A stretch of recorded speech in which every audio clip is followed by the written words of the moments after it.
జై గురుదత్త శ్రీ గురుదత్త. త్వమస్మిన్ కార్యనిర్యోగే ప్రమాణం హరిసత్తమ హనుమన్ యత్నమాస్థాయ దుఃఖక్షయకరో భవ. అంజనానందనం వీరం జానకీ శోకనాశనం కపీశమక్షహంతారం వందే లంకా భయంకరం. జై బలో పవనసుత హనుమాన్ కీ జై. శ్రీ గణపతి సచ్చిదానంద సద్గురుభ్యో నమో నమః. ఆంజనేయ స్వామి కలియుగ ప్రత్యక్ష దైవం, స్మరణమాత్ర సంతుష్టుడు. ఆంజనేయ స్వామి, దత్తాత్రేయ స్వామి ఇద్దరూ కూడా స్మర్తృగాములు అని శాస్త్రం చెబుతుంది. స్మరణ, ఆంజనేయ స్వామిని ఎంత స్మరిస్తే ఆయన అంత సంతోషిస్తారు. పూజ్య గురుదేవులు దత్తాజీ స్వామిజీ వారు హనుమాన్ చాలీసా అఖండ పారాయణ కోట్ల సార్లు పారాయణ చేయించారు. మొన్న మధ్య శివరాత్రి క్రితం రోజు మైసూరులో 70,000 మంది చేరి హనుమాన్ చాలీసా పారాయణ చేసుకున్నారు. ఎందువల్ల అంటే హనుమాన్ చాలీసా పారాయణతో మన కష్టాలన్నీ తీరి మనము కోరిన సత్సంకల్పాలన్నీ కూడా ఆ స్వామి నెరవేర్చి లోక కళ్యాణం, విశ్వశాంతి ఆ స్వామి చేస్తాడు. అందువల్ల ప్రతిరోజు అందరూ హనుమాన్ చాలీసా చేసుకోవాలి. అందులోనూ విశేషమైన ఉత్సవాల్లో, విశేషమైన దినాల్లో ఆ స్వామిని స్మరించడం చాలా ముఖ్యం.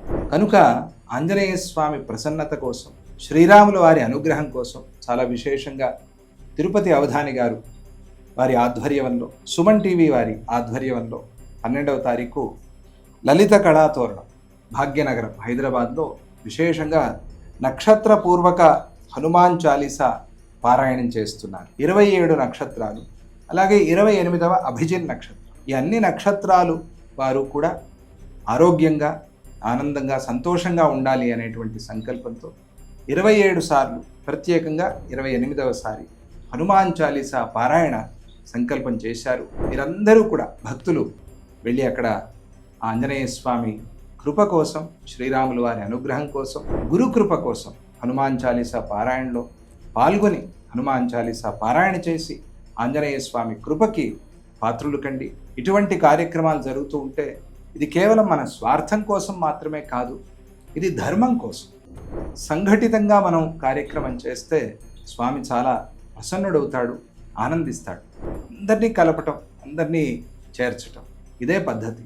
కనుక అందరూ ఆ రోజు అక్కడ చేరి 12వ తారీఖు హనుమత్ జయంతి రోజు సాయంత్రం 5 గంటలకి ప్రారంభమై 8:30 వరకు కార్యక్రమం చేస్తున్నారు. కనుక మనము చేయాల్సిన ధార్మిక కార్యక్రమం, సామాజిక కార్యక్రమం, ఆధ్యాత్మిక కార్యక్రమాన్ని చేసినప్పుడు ఆ స్వామి తప్పకుండా ప్రసన్నుడై మనల్ని అనుగ్రహిస్తాడు. అందరూ తప్పకుండా ఈ కార్యక్రమంలో పాల్గొని ఆ స్వామి వారి కృపకి, అనుగ్రహానికి పాత్రులు కండి అని చెప్తూ జై గురుదత్త శ్రీ గురుదత్త.